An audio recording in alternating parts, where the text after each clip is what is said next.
हमें लड़के और मालकिन लैला सबा का कत्ल मैंने खुद वो किया नहीं यार, इसने किया ही नहीं है, उसने किया है अपने मालिक ने। हाथों से। इसने प्रॉपर सारा इंतजाम ले लिया। इस कत्ल की वजह अपनी बेइज्जती का बदला लेना था और सारा मैं इसने अपना अपने ऊपर बदला ले ले लिया। चुका हूँ। ये क्या परिजात, कर रहा है परिजात? तुम होश में तो हो? हाय गाइस, आज हम दोबारा से करने वाले हैं परिजात ड्रामे के बेस्ट सीन पर रिएक्ट। तो गाइस हमने पहले भी इसके 2 एपिसोड अपलोड किए अपने चैनल पर, जाओ देखो एंजॉय करो। लेकिन आज हम दोबारा से करने वाले हैं बेस्ट सीन पर रिएक्ट। तो बहुत ज्यादा गाइस मजा आने वाला है। परिजात गाइस जेल में गाइस, मतलब कि पुलिस जेल में ले गई है। तो गाइस बहुत अच्छा गाइस ये सीन होने वाला है। तो गाइस वीडियो को मिस बिल्कुल मत करना, एंड तक वॉच करना, स्किप बिल्कुल मत करना गाइस। ये होने वाला गाइस हमारा परिजात ड्रामा गाइस, बड़े अच्छा ड्रामा। तो गाइस चलते हैं यार, जेल में है परिजात। सरकारी मेहमानों के साथ ऐसा ही सलूक किया जाता ये तो बात सच है यार। है। वही तेरा ससुराल नहीं है जहाँ कौरमे और बिरयानी की दावत भी बुलाया जाए।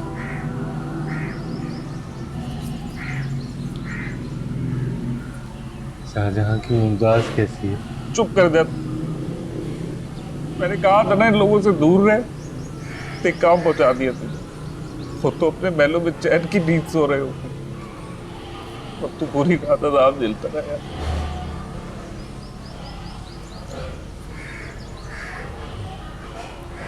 ख्वाब देखने की कीमत तो चुकानी पड़ती है ना। ये तो बात सच है यार। मेरा जुर्म ख्वाब देखना था, सजा तो मिलनी थी। तेरे घर में बता दूं?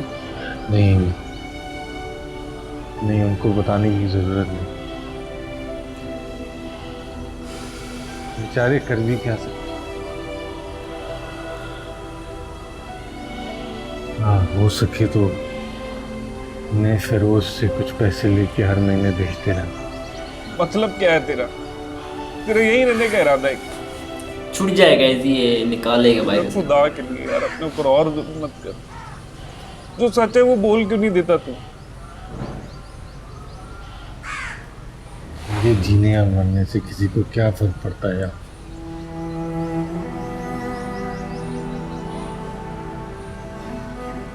मेरी मेरी बहन को एक खबर ना पहुंचने देना। ये गांव से शहर आया कमाने के लिए गाइस। बहुत प्यार करती है मुझसे, मर जाएगी ये सुनकर।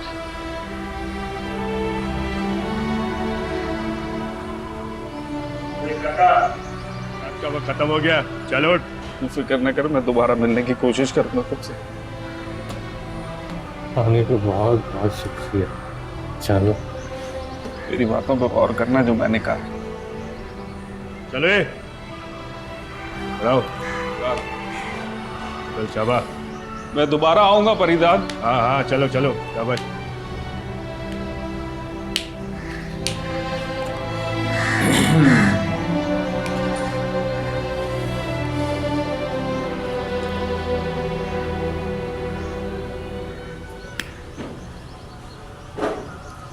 सर, केस बहुत हाई प्रोफाइल है।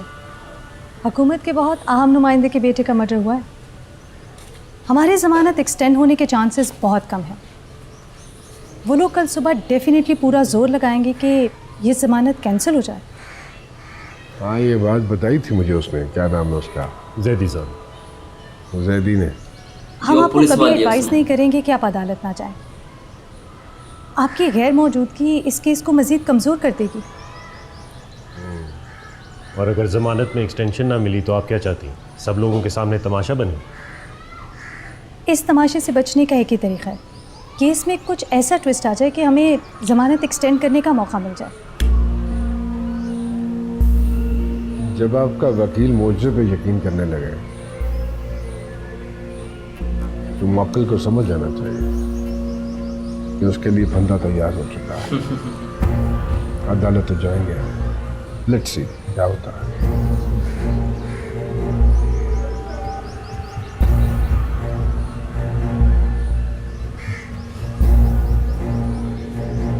चाय लीजिए। यही है पुलिस वाली जिसने केस किया हुआ है। घर से ले आए मैडम।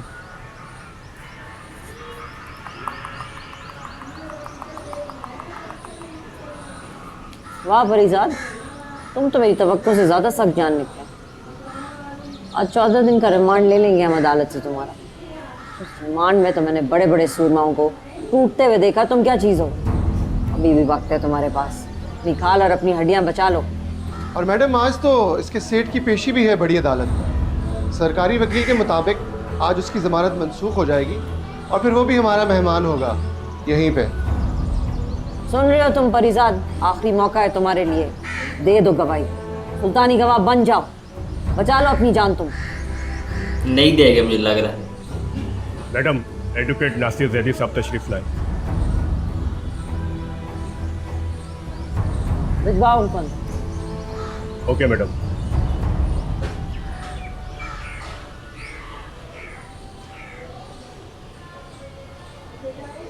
ये वकील है लगता है अस्सलाम मुझे। वालेकुम अस्सलाम। जी मैं नासिर जैदी, परिजाद का वकील। बैठिए, तशरीफ रखिए नासिर साहब। आपको कौन नहीं जानता, आप तो मुल्क के बहुत नामवर वकील हैं। बहुत शुक्रिया। हैरत हो रही है मुझे, बहरोज़ करीम ने अपने वफादार मुलाजिम के लिए शहर के इतने बड़े वकील को भेज दिया। खास ख्याल रखते हैं अपने मुलाजिमों का। देखिए डीएसपी साहब, वकील के लिए क्लाइंट अहमियत नहीं रखता, छोटा हो या बड़ा। उसके लिए अगर अहमियत रखता है तो उसका केस। लेकिन आपको मालूम है ना, अब इस केस में कोई दम नहीं रहा। हमारे पास चश्मदीद गवाह मौजूद है और अदालत में उसकी गवाही काफ़ी होगी। इससे पहले कि कोई बड़ी अदालत में बयान दे, मैं अपना बयान रिकॉर्ड कराना चाहता हूँ। वेरी गुड, ये हुई ना बात। ये कौन सा बयान अब जाओ। रिकॉर्ड? मुझे लग रहा है बजर, इसका बयान रिकॉर्ड करो। अब एक्सक्यूज मी, मैं अपने क्लाइंट के बयान देने से पहले इससे अकेले में कुछ बात करना चाहता हूँ। ये इसका हक है। राइट तो है ये, लेकिन वो खुद कह रहा है कि उसने बयान रिकॉर्ड करवाना है। बयान रिकॉर्ड करो उसका। बोलो परिजाद। मैं अपने होश हवास में बयान दे रहा हूँ ये क्या बोलेगा। कि वलीद नामी लड़के और मालकिन लैला सबा का कत्ल मैंने खुद किया। और नहीं यार, इसने किया ही नहीं है, उसने किया है, मालिक अपने ने। हाथों से। इसने अपने ऊपर सारा इंजाम ले लिया। इस कत्ल की वजह अपनी बेइज्जती का बदला लेना था। सारा इसने अपने ऊपर ले लिया। ये क्या कर रहा है परिजाद? होश में तो हो? तुम्हें मालूम है ना कि तुम क्या कह रहे हो? कत्ल की सजा फांसी होती है। एक्सक्यूज मी डीएसपी साहब, मेरे क्लाइंट ने कहा ना कि वो अपना बयान अपने पूरे होशो हवास में देगा, सो प्लीज। हैरत मुझे इस बात पे हो रही है कि आपका क्लाइंट ये बयान रिकॉर्ड करवा रहा है और आपको इस पर खुशी हो रही है। मैं ये बयान बगैर किसी दबाव के दे रहा हूँ और यही बड़ी अदालत में भी दूंगा।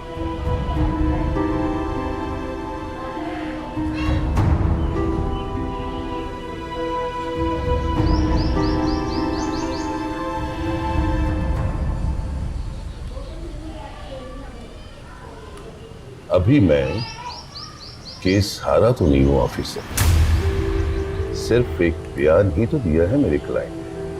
और ये बयान मेरे दूसरे क्लाइंट सेठ बहरोज करीम के केस में मेरे लिए मददगार साबित होगा।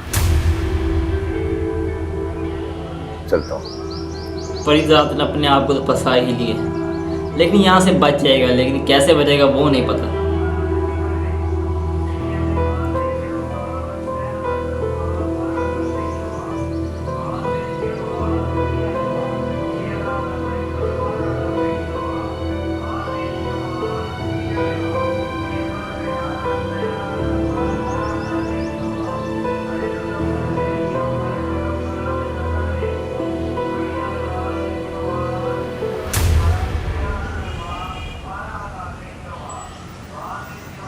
मुबारक हो सर, आपके उस मामूली प्यादे ने तो बिसात ही उलट के रख दी। जब मैंने जज के सामने हल्फे बयान रखा तो उसके पास कोई वजह ही नहीं थी जमानत ना देने की। कमाल कर दिया आपने। मामूली प्यादा नहीं है वो, मेरी बाजी का बादशाह निकला। जिगने वाला लड़का है, खासा हैरान किया उसको, कर्जदार बना लिया उसको मुझे अपना। मैं किसी का कर्जा रखता नहीं। मैं जानता हूँ आप ऐसे करें कि घर जाएं और जाकर आराम करें, बाकी सब कुछ मुझ पे छोड़ दें। मैं जानता हूँ कि इस केस के परख से कैसे उड़ा। ठीक।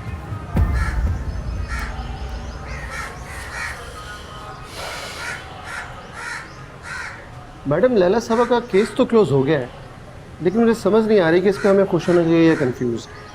बहरहाल ये एक अंधा और बहुत ही मुश्किल केस था जो आपकी अंतक मेहनत से क्लोज हुआ है। मुझे लगता है कि आपको कुछ दिनों के लिए रेस्ट करना चाहिए। कौन सा केस क्लोज हो गया? केस सिर्फ हमारी फाइलों में क्लोज हुआ। असली मुजरिम तो दंदनाता फिर रहा है। तो तुम्हें भी पता है फजल कि परीजाद आलाकार हो सकता है, लेकिन प्लानिंग तो सारी बहरोज की थी ना। राइट। लेकिन मैडम, फरीजाद अपना जुर्म कबूल कर चुका है, मोटिव भी मौजूद है और घर का सारा स्टाफ ये गवाही दे चुका है कि लैला साहबा एक इंतहाई मगरूर और नकचिड़ी औरत थी। वो एक ही पल में मुलाजिमीन को जलील करके रख देती थी और ऐसे में किसी गर्म दिमाग के मुलाजिम का सर घूम जाना एक मामूली बात है। ले आओ। ये कौन आई है? बिठाओ इसे। ये कौन है गाइस? सच सच बोलना, डरने की जरूरत अच्छा ये वही है, समझ आ वीडियो गया। बनाओ उसकी। हाँ बताओ। मैं ज़्यादा नहीं जानती, बस यही कि परीजाद लैला सबा को मेरे अपार्टमेंट में लाता था। लैला उस पर बहुत मेहरबान मालूम होती थी। लैला सबा से बड़ी ज़्यादा प्यार करता था गाइस। और जाते वक्त लैला सबा के साथ कौन होता था? परीजाद ज़्यादातर नीचे खड़ा होकर लैला सबा का इंतज़ार करता था। मैंने अपनी आंखों से कुछ नहीं देखा, मैंने अदालत में भी यही बयान दिया है। उस दिन जो कुछ भी हुआ पार्किंग में हुआ था, मैं तो ऊपर थी अपने कमरे में। लैला सबा ने अपने खौफ का इजहार तो किया होगा ना कई बार तुमसे। दरअसल लैला सबा मुझे अपने साथ दुबई से लाई थी। मैं दुबई में एक ब्यूटी पार्लर में जॉब करती थी जहाँ लैला सबा भी आती थी। वहीं पे उसने मुझे ऑफ़र की कि मैं उसके साथ उसकी दोस्त बन के पाकिस्तान चलूँ, तो वो बाकी बीच में ही ख़त्म हो गई तो सही नहीं लगा, लेकिन कंटिन्यू करेंगे गाइस। नेक्स्ट कल ही कंटिन्यू करेंगे। आप बताना कब ने बाकी इसकी मैंने एपिसोड अपलोड किया। मैं बहुत सारे ड्रामा पर रिएक्ट करने की कोशिश कर रहा हूँ। मैं सब ड्रामों को मैं इकट्ठे लेकर चलने की कोशिश कर रहा हूँ, तो यार साया पर ही मतलब कि मैं जल्द से जल्द रिएक्ट करूँगा। और बाकी गाइस बहुत सारे ड्रामे मैं मतलब कि सब गाइस मिक्स लेकर चाह रहा था कि सब एक दिन में एपिसोड आते हुए सब देखें और इन्जॉय भी करें। तो बाकी बताना आपको ये वीडियो कैसे लगे, अच्छी लगे लाइक सब्सक्राइब और शेयर करना। नेक्स्ट वीडियो के लिए कमेंट याद से करना, अपने प्यारे भाई को बिल्कुल मत भूलना। और गाइस दुआओं में याद रखना। तो मिलते हैं किसी और वीडियो में नए टॉपिक के साथ। तो गाइस भाई को दो इजाज़त। तो गाइस अल्लाह हाफिज़।